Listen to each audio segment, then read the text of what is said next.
noches, amigos televidentes y los cibernautas que están ahí pegados a la sintonía de este programa, frente a frente con el mulato. Y hoy día, tema que usted nos pidió, nos vamos de temas legales. Así que para esto he invitado a una abogada muy querida de la casa. Con nosotros nos acompaña la abogada Judith López Soria. Con ella ella es doctora en Ciencias Jurídicas de la Universidad Católica de Argentina, directora de Estudio Jurídico Platino Abogados y también es máster en Derecho Penal.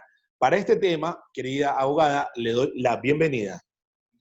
Buenas noches, Esteban, y muchas gracias por la invitación. Ok, listo. Vamos a arrancar de lleno porque esta entrevista está en la palestra pública, ¿no verdad? El tema es muy interesante y lo que muchas personas queremos saber. ¿Por qué hay personajes, o por no decir personas, que están participando de estas elecciones teniendo procesos legales? Vamos a hacer un preámbulo para arrancar esta entrevista, querida doctora. Gracias, Esteban. Si me extiendo un poco en el tiempo, igualmente usted que dirige el diálogo lo va cortando, ¿no? Porque los abogados ya saben, y encima mujeres no tenemos para cuándo acabar. ¿Ya? Claro. Entonces, partamos de algo. No hay ningún impedimento legal que lo prohíba. Por ello, tanto está permitido constitucionalmente como a nivel de cualquiera de las leyes que tienen que ver con la materia electoral, nada lo prohíbe y por ende es normal que la ciudadanía tenga el goce de los derechos civiles y políticos, que son parte de nuestros derechos ciudadanos. Entonces, es cierto que hay muchos posibles candidatos o incluso candidatos ya inscritos, aspirantes a participar en las elecciones del año 2021 que están sujetos a procesos penales, que además, dicho sea de paso, un proceso penal sería el más gravoso y aflictivo de cualquiera de los procesos legales posibles en los que pudiera estar inmerso cualquier ciudadano.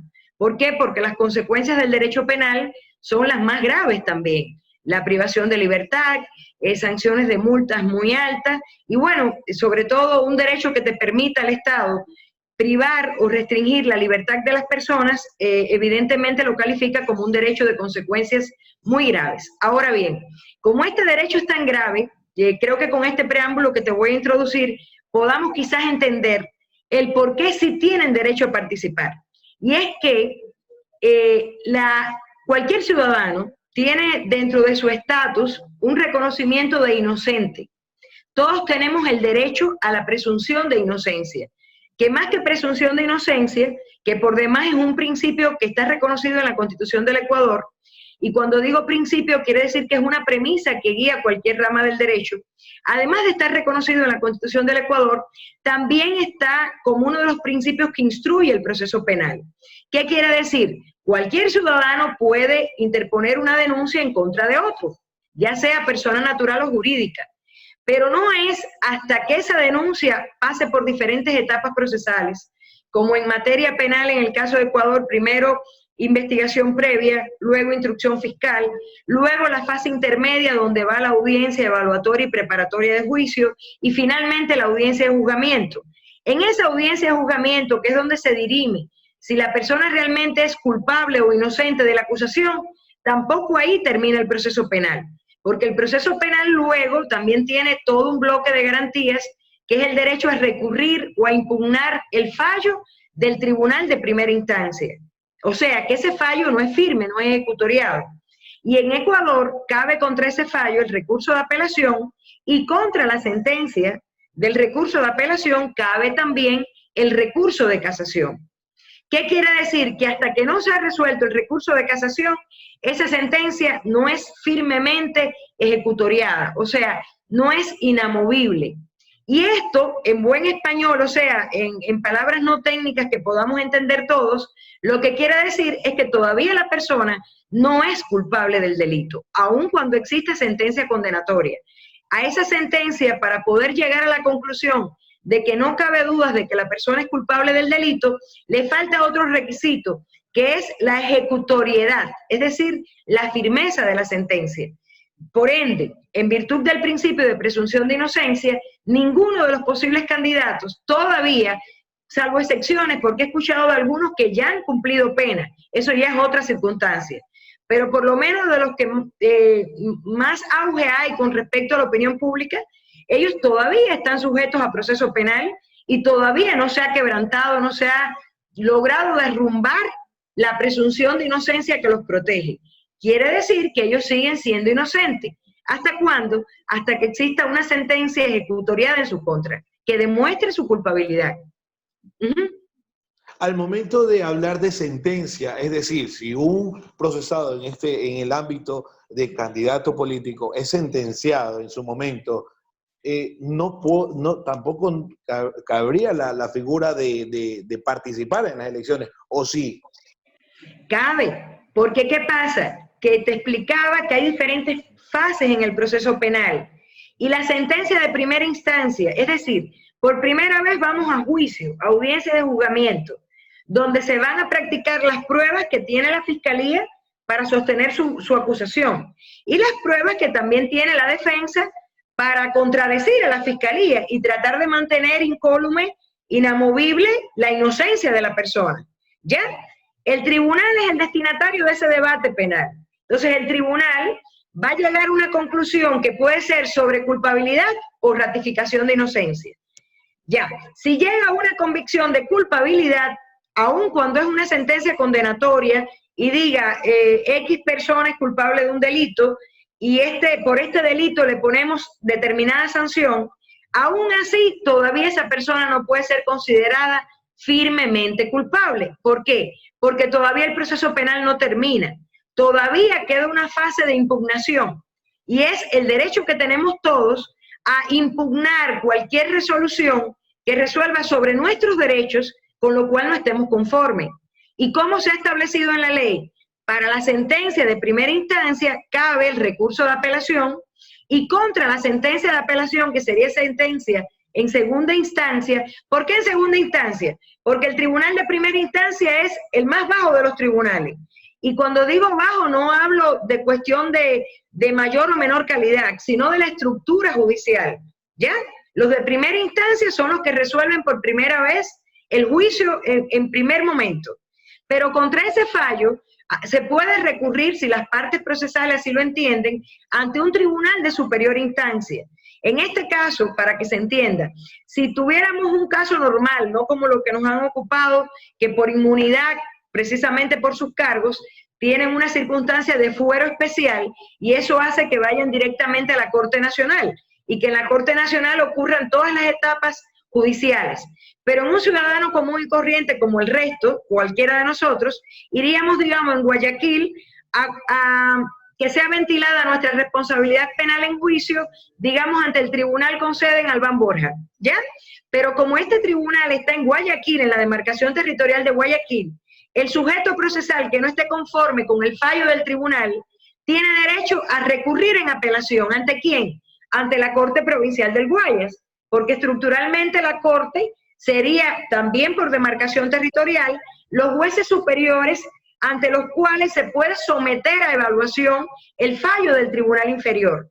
¿Por qué? Porque se supone que no basta, es como cuando estamos enfermos. Vamos a un médico y el médico nos puede dar un diagnóstico malo y avalarlo y decir que sí, que para él está demostrado que hay determinada patología. Pero generalmente las personas tenemos derecho a buscar una segunda opinión. ¿Por qué? Porque el error humano existe. Los jueces se equivocan, para bien o para mal, pero se equivocan porque son seres humanos. Entonces vamos con un derecho nuestro a impugnar ante el tribunal de superior instancia. Si ese tribunal, en este caso en el ejemplo que yo le pongo, Esteban, sería la Corte Provincial, y la Corte Provincial mantiene la sentencia del primer tribunal, del tribunal de primera instancia, todavía aún no se puede decir que yo soy culpable de ese delito de modo firme, porque contra la sentencia de la Corte Provincial, también la parte, en este caso procesal, del Código Orgánico Integral Penal y la propia Constitución de la República establecen la posibilidad de que yo interponga un nuevo recurso, que es el recurso de casación, que obviamente tiene que ser también ante un tribunal superior. Pero ahora superior ¿a quién? A la Corte Provincial. Por ello es que nos iríamos ya a la Corte Nacional, porque mayor que la Corte Provincial, solo la Corte Nacional. ¿Ya? Ahí sí acabaría el proceso. El proceso penal acabaría ratificando inocencia o ratificando culpabilidad, definitivamente cuando, una vez que esté resuelto, el recurso doble, o sea, de doble instancia, el recurso ante la Corte Nacional, que es la casación, ¿ya? Por ende, hasta que no esté ejecutoriada esa sentencia, somos inocentes y se nos debe tratar como tal, y seguimos gozando de todos nuestros derechos civiles y políticos. Por tanto, puedo votar y también puedo postularme para candidato, puedo elegir y ser elegido. A esa parte voy. Doctora, si un candidato es procesado, luego sentenciado, pasa sentenciado, ¿a qué parte o a qué llamamos inmunidad? ¿O inmune a qué? Ya. La inmunidad es algo que, igualito que para las enfermedades, hay personas que desarrollan inmunidad con respecto a determinadas enfermedades por vacunas. Vamos a compararlo con eso para que nuestra, digamos, ciberaudiencia nos comprenda. Okay. La inmunidad en materia de derecho tiene que ver con un estatus político o social que el ser humano ha tenido durante determinado periodo de su vida, ¿ya? Por ejemplo, tienen inmunidad los parlamentarios, los diputados, los asambleístas nacionales. ¿Qué quiere decir esa inmunidad? Que no es un ciudadano, que cualquier otro ciudadano puede venir y poner una denuncia en su contra y ya procesarlo. No. Primero hay que levantarle la inmunidad, la protección de inmunidad. Y aún así tendría que acogerse a un fuero especial. Fuero quiere decir a una especial jurisdicción. Yo, como ciudadana normal, sin ser presidente, sin ser vicepresidente, sin ser asambleísta, si cometí ese delito, tengo que ir simplemente a someterme a la competencia de los jueces del lugar donde ocurrió el hecho delictivo del cual se me está investigando a mí o que se me está imputando a mí. Eso lo determinaría la territorialidad del lugar donde ocurrió el hecho, y la territorialidad es una materia de la competencia que determina qué juez es el que puede juzgarme a mí. Por eso es que me juzga uno de Guayaquil si el hecho ocurrió en Guayaquil y no uno de Manabí si el hecho ocurrió en Guayaquil, porque los jueces están organizados también por competencias, ¿ya? Ahora bien, cuando la persona ha tenido cargos como presidente, vicepresidente, asambleísta, ministros, tiene ese tipo de inmunidad. También ocurre con los diplomáticos o las personas de la calidad consular. Ya tiene ese tipo de inmunidad que hay que retirarla para luego poder ser juzgada. ¿Por qué? Porque si no le retiras la inmunidad, entonces no cumplirías con un requisito de procedibilidad. Y vendría la contraparte y diría, esto es nulo, porque él no puede ser juzgado aquí o no puede ser juzgado ahora. Entonces, hay que seguir un proceso administrativo, retirar la inmunidad y luego, ya como una persona normal, iría a ser analizado, investigado y juzgado, pero asimismo por el tribunal que sea competente. Estas personas con esas dignidades, pues casi todas van a tener fuero especial, y por ende es que la Corte Nacional sería los que desde primera instancia tratarían sobre su juzgamiento. Y por ello es que en algunos casos, tanto la primera instancia como la apelación como la casación ha sido ante la Corte Nacional por el fuero especial, ¿ya? Por esa especial competencia. Es muy fácil entenderlo si brevemente te digo, cualquier juez no, se supone que no está preparado al nivel cultural, profesional, técnico suficiente como para juzgar a un presidente de la República o a un expresidente de la República. Porque asimismo, los jueces en Ecuador, para ir ocupando sus cargos como jueces, van concursando. Y esos concursos, sea del modo que sea, pero lo cierto es que hay un concurso, ¿no? Esos concursos van midiendo sus capacidades, sus habilidades, sus competencias, sobre todo a nivel de capacitación. El juez va creciendo profesionalmente, va engrosando su currículum vitae, y en la medida que tiene publicaciones de libros, artículos científicos, que tiene tantos años de impartición de docencia, va acumulando requisitos, experiencia y competencias en capacitación para subir de nivel. Por ende, un juez de primera instancia no está presumiblemente tan bien preparado como un juez de la Corte Nacional. Se presume que los jueces de la Corte Nacional son los jueces de jueces en cualquier país, los más preparados, ¿ya? Entonces, por ello, estas personas tienen que ir directamente a los jueces superiores. Ok. Listo, muy interesante esta primera parte. Enseguida volvemos más con nuestra invitada de lujo. Vamos al primer corte comercial. Ya regresamos. Gracias, Esteban. Gracias. Nos vemos.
Bien, ya estamos aquí de vuelta en tu programa Frente a Frente con el Mulato. Tenemos de invitada a la abogada Judith López, con quien estábamos hablando en una primera parte sobre varios temas. En sí nos está explicando sobre los procesados y los posibles candidatos a los comicios 2021.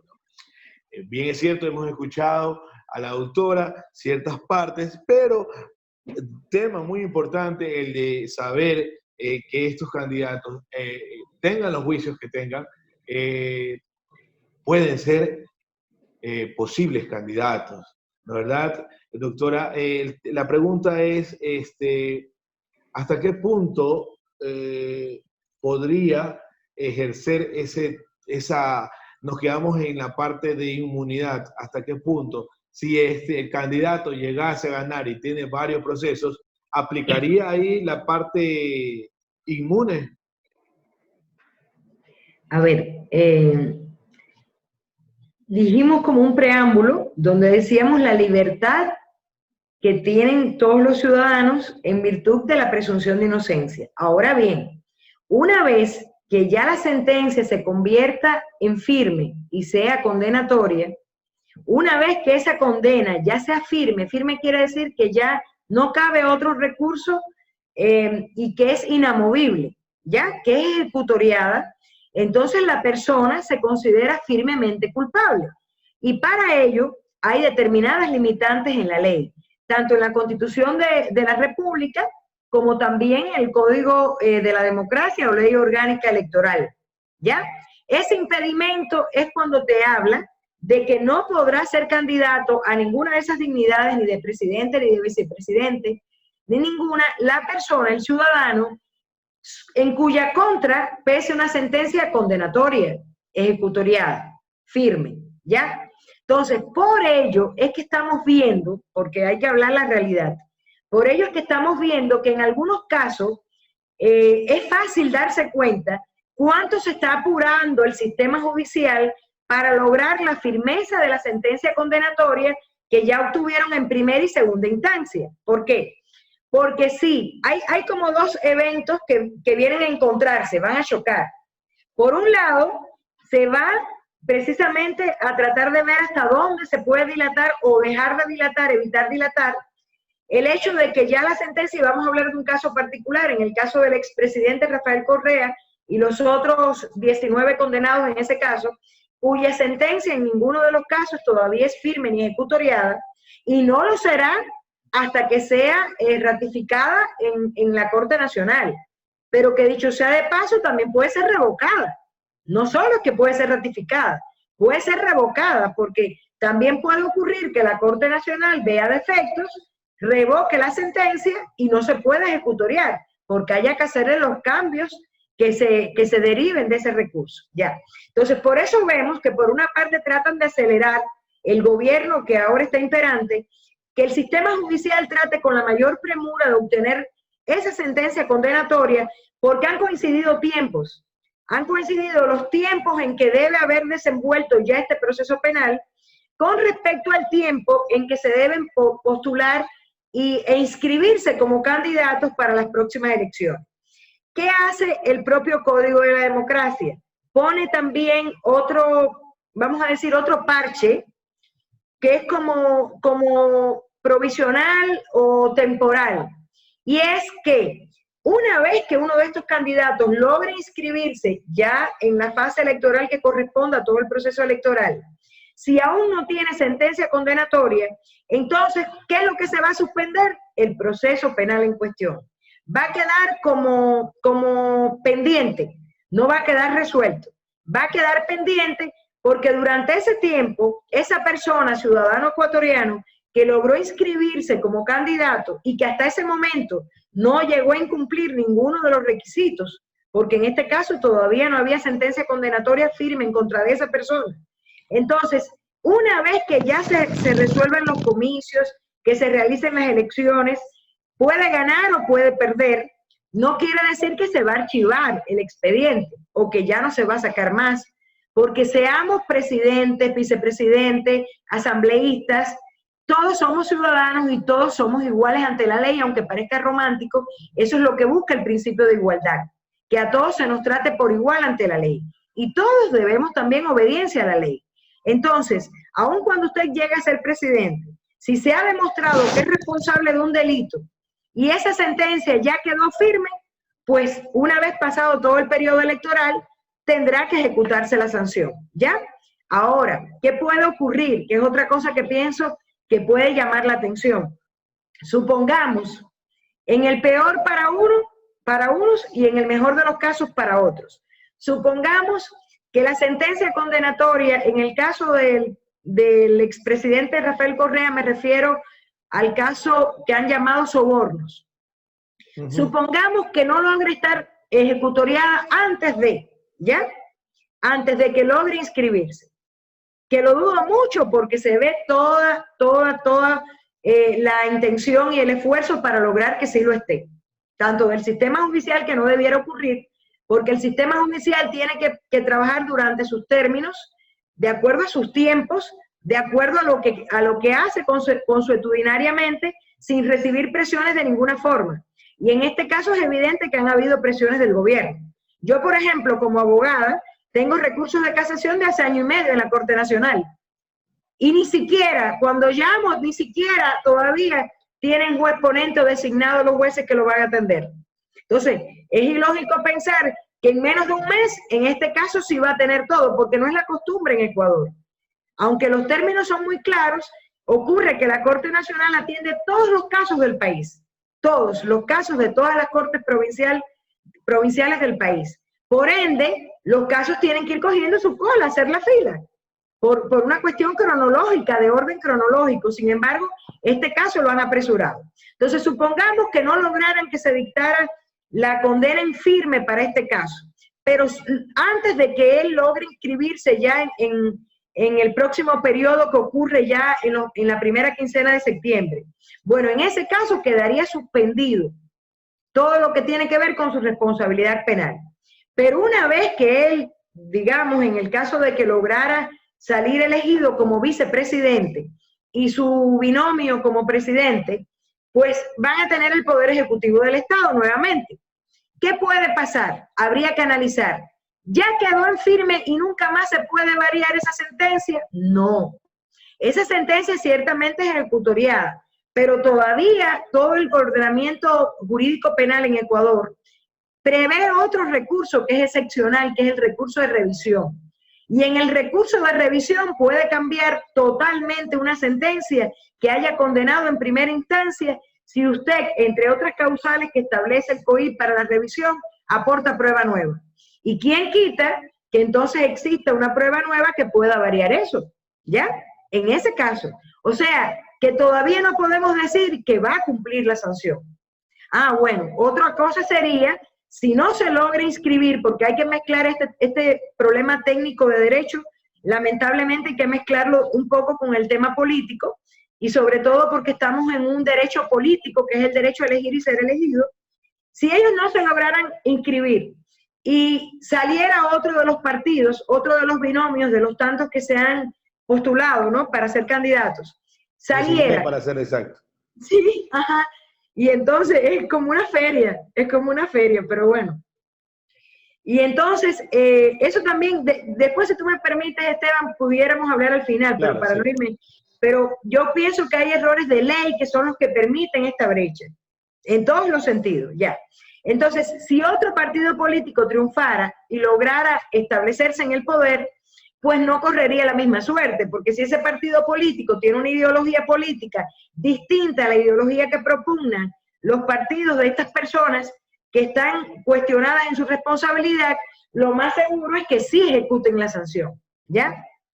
Entonces, por ello también es que hay algunos que, yo no diría que cobardemente, Esteban, sino prudentemente, viendo cómo se vislumbra, ¿no?, el futuro, han dicho, como el caso, me imagino, de la exministra Duarte, bueno, pues yo voy y busco un refugio, porque si me quedo aquí, me van a llevar a prisión. Entonces, claro, la ciudadanía ecuatoriana muchas veces piensa, no, claro, porque huyen, porque son cobardes. Mire, yo pienso que no se puede ser absoluto en nada, porque yo creo que lo único absoluto que rige realmente en la vida, en el universo, es la ley de la relatividad, que dice que todo es relativo. Entonces, no tenemos el mejor sistema judicial como para confiar en la justicia. Si tuviéramos un sistema judicial probado y comprobado, probo, íntegro, ahí sí podríamos decir, bueno, yo confío en mi inocencia y voy a someterme a que los jueces de mi Ecuador puedan ventilar mi responsabilidad porque sé. Pero lamentablemente estamos ante un grupo de jueces, no generalizo, hay excepciones, pero en unos lugares se ve más asentado que en otros. Hay un grupo de jueces que ha sido capaz de comprar el cargo de juez en concurso. Hay otros grupos que tienen carnet de discapacitado que son falsos porque no tienen ningún grado de discapacidad. Entonces, ¿cómo usted va a poner en manos de una persona que ha sido capaz de comprar puestos y favores la posibilidad de dirimir conflictos tan importantes?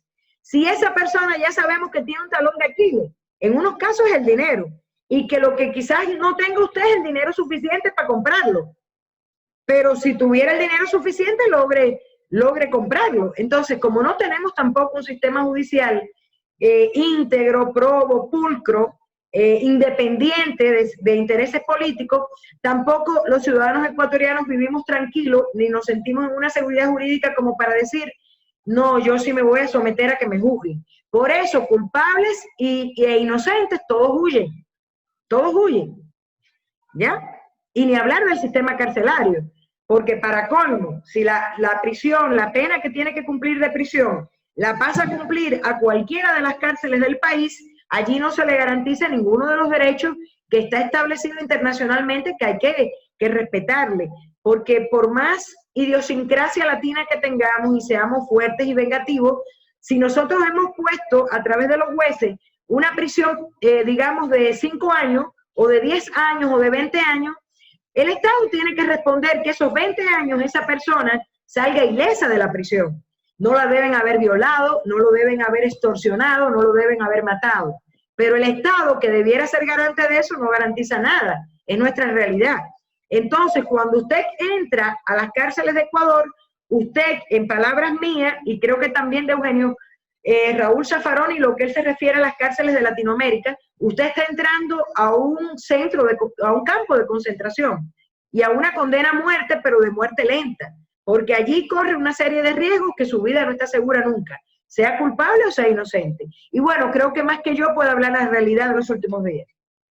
Exacto, a esa parte queríamos llegar, pero antes de llegar a el sistema carcelario, podría, como usted lo dice, ¿qué pasaría si en todo caso ganaran las elecciones de estas personas? Obviamente ellos van a poner el ejecutivo, el legislativo, todos los poderes a su favor, entonces podrían haber una revocatoria y podrían anular hasta el proceso si ellos consideran... Bueno, ahora yo le voy a decir, eso puede ocurrir, como está ocurriendo en este poder que está, porque precisamente este gobierno que está, en mi criterio técnico, está manipulando poder legislativo, ejecutivo, judicial. Entonces, lo que tenemos que lograr nosotros como ecuatorianos es estar seguros, y eso es muy difícil. Es fácil que yo lo diga, pero es muy difícil lograrlo. Lograr que pongamos personas que de verdad confiamos en ellas por su integridad personal, por su trayectoria, ¿ya? Pero sin embargo, a veces somos muy superficiales y pensamos que si este me promete tal cosa, con él me voy. Es el mismo caso de la mujer maltratada y triste. Viene un hombre que es tan sinvergüenza como el otro que la golpeó, la dejó sola con los hijos, le regala unas cuantas flores, la lleva a comer a un lugar elegante, le dice poemas en el oído, le promete, ella deja su hogar y se va con el otro. Y al final el otro resultó ser borracho, mujeriego y abusador también. Entonces así nos comportamos el pueblo, ¿ya? Pero en el caso puntual que estamos tocando, Esteban, yo como jurista y como penalista, te digo, esa sentencia, la del caso Soborno, en mi criterio debió ser revocada en apelación, porque es una sentencia que viola el principio de legalidad, viola el principio de motivación. Es tan atroz la sentencia que me hace pensar, yo no puedo ser testigo ni decirte, el presidente Rafael Correa sí participó en el hecho, porque yo no viví eso, ni tú tampoco, ni la mayoría, pero se supone que el expediente investigativo sí tenga las pruebas que lo demuestren, ¿ya? Cuando eso ocurre y el expediente investigativo tiene las pruebas, al tribunal no se le hace difícil hacer una sentencia bien hecha. Sin embargo, cuando el tribunal fuerza la realidad y vulnera todo tipo de principios para lograr una sentencia de cualquier tipo, es porque el sustento probatorio que tenía no le servía de base, no le facilitaba su fin. Entonces, esa sentencia del caso Soborno, independientemente del poder que venga, yo pienso como jurista que en un Estado de Derecho, en un Estado democrático de derecho, debe ser anulada. Triunfe la derecha a la izquierda, porque es una sentencia errónea en todos los sentidos. Y yo sí la estudié todo. Esa parte yo iba a preguntarle, abogada, usted si fuera abogada del hoy procesado, el expresidente Rafael, ¿qué fuera lo primero que usted como jurista le sugiriera? Bueno, no le puedo sugerir en primer lugar que venga porque el sistema judicial que tenemos no le va a garantizar nada. Entonces yo le sugeriría igual que se defendiera de lejos, si fuera su abogada, ¿ya? Pero yo, Esteban, te invito también a mi propio canal de YouTube, Derecho Penal con Judith López. Yo tengo una intervención analizando la sentencia del caso Soborno que dura 1 hora y 45 minutos porque es una sentencia que primeramente tuvo 613 páginas. Y tuve que ir punto por punto. Por eso te digo que del tema me he adentrado, no hablo así superficialmente. Claro. Yo pienso en primer lugar que se vulneraron tantos derechos, incluso a la defensa y a la prueba, que estaría igualmente pidiendo la nulidad del proceso. Tengo que pedirla. Pero ahora en casación no solo por el hecho de que motivaron mal la participación, porque no está registrado en la ley que alguien puede influir en otra persona psíquicamente. Para eso tú tienes que demostrar psicológicamente, uno, que el influido tiene algún retardo mental, o de lo contrario, que es sugestionable. Y otro, tienes que demostrar cómo el que influencia, el que logra influir, tiene un dominio sobre esa persona, pero no solo por el cargo de presidente, porque yo puedo ser, qué sé yo, tu jefa en el estudio, pero tú tienes tu criterio y yo el mío. Y si yo te estoy pidiendo que tú hagas algo ilegal, tú como persona mayor de edad, con capacidad mental suficiente y además inteligente y racional, me vas a decir, oiga, doctora Judith, yo sé lo que usted me está diciendo, pero discúlpeme, eso es ilegal y yo no lo voy a hacer. Y ya. Claro. Sin embargo, tú eres una persona que yo logro sugestionarte porque te extorsiono, porque te chantajeo, porque te amenazo, porque tú me debes favores, o simplemente porque tú me idolatras tanto, que tú dependes de mi opinión. Bueno, eso puede ocurrir. Pero ¿qué tenía que hacer la fiscalía? Demostrar esa relación entre tú y yo. ¿Cómo tú eres tan dominable por mí? ¿Y cuáles son los hilos que yo tengo en mis manos para moverte como marioneta a ti? Entonces, al tú no demostrar cuáles fueron los hilos, ni cuál fue el tipo de influencia que yo ejerzo en ti, ni mucho menos psíquica, entonces tú no estás argumentando cómo yo participé. Y al no estar argumentando cómo yo participé, es como no haber estado nunca, como no haber participado nunca. Ahí es donde yo te digo que usaron fuerza. Además, yo como abogada diría también que es nula por la falta de motivación o por la motivación defectuosa, porque a veces en derecho creemos que hablar mucho justifica, pero a veces la palabra está vacía. Entonces, el Tribunal de Primera Instancia invocó muchos tratados, mucha doctrina, pero lo que tenía que enfocarse en lo medular es cómo cada elemento probatorio demostró cada grado de participación, y eso la sentencia no logró hacerlo. Entonces, por eso también carecería de motivación suficiente y padecería la nulidad.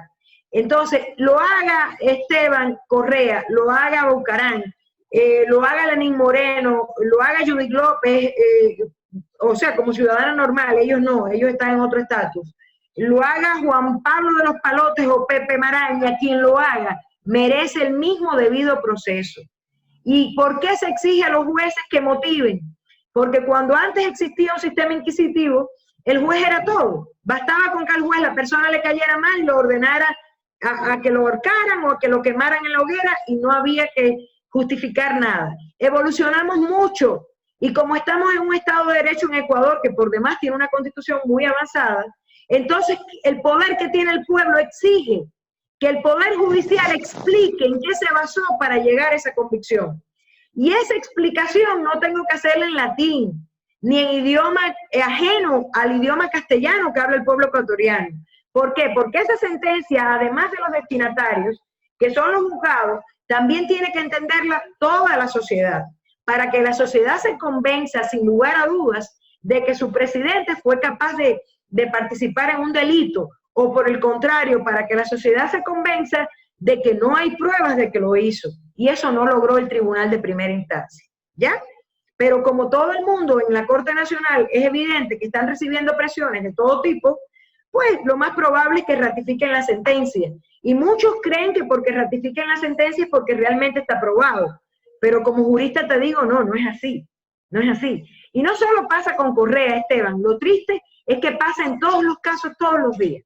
Los jueces cada vez se sienten más empoderados y menos controlados, menos supervisados. Por eso es que hay tanta corrupción en el sistema judicial, porque se sienten reyes, dueños, y tienen un poder grande. Hace días atrás, sí, en ese caso sobornos hay mucha tela por cortar y nos podemos ampliar mucho, como usted dice. Pero hace días vimos, y esta pregunta va porque hace escasos días vimos a que el expresidente Abdalá Bucaram sufrió un quebranto en su salud, tuvo un infarto, fue llevado a la clínica, y de pronto y salió un hijo diciendo, culpando a las personas, a la ministra de gobierno, diciendo que se iba a morir. En este caso, lo que pretendía el hijo menor, porque así se hizo llamar, poder salir, ningún procesado y ninguna persona que esté bajo grillete o bajo custodia policial puede salir del país e ir a intervenirse a Houston, donde tenía que hacerlo. No puede hacer por más policías que le pongan, pues no. No puede, a menos que el juez cambie la medida cautelar. Sí, porque las medidas cautelares, Esteban, se revisan consuetudinariamente, frecuentemente. Acá en Ecuador no se hace mucho, sin embargo, la ley obliga a hacerlo. El juez que impone la medida cautelar tiene que estar vigilante, pero además los abogados que lo defienden, si cambian las circunstancias, puede nuevamente pedir al juez revise. Entonces, si quedara acreditada la circunstancia de enfermedad real y el juez entiende que no va a obtener la atención médica requerida acá, que yo lo dudo, porque aquí sí hay buenos médicos y buenos hospitales también, ¿ya? No es que acá no exista. Entonces el juez excepcionalmente podría modificar la medida. Pero mientras exista esa medida con esas restricciones, no puede salir. Necesita el permiso de un juez. E irse con lo que, así el juez le diga, vaya con 2 policías, tiene que irse. Sí puede salir. Como lo diga el juez. Como lo diga el juez. Ok. Bien, quedó más que clara esta entrevista. Agradecerle infinitamente a la doctora Judith López, agradecerle por estos temas muy contundentes y las palabras muy certeras que ha dado en esta pequeña entrevista. Qué bueno que te sea útil, Esteban. Gracias, qué bueno. Gracias por la invitación, gracias por la aceptación, perdón. Gracias. Contactos de pronto para los albernautas que quieran visitarla. Claro, claro. Nuestro teléfono es el 098-10-54-171. Mejor el celular que de la oficina porque es el que traigo siempre. Y el estudio jurídico es Platinum Abogados. Estamos a las órdenes y a las tuyas también, Esteban. ¿Y en YouTube? En YouTube, Derecho Penal con Judith López. Ok, listo. Muchas gracias, abogado. Muchas gracias. Esto fue Frente a Frente con El Mulato. Ya, gracias.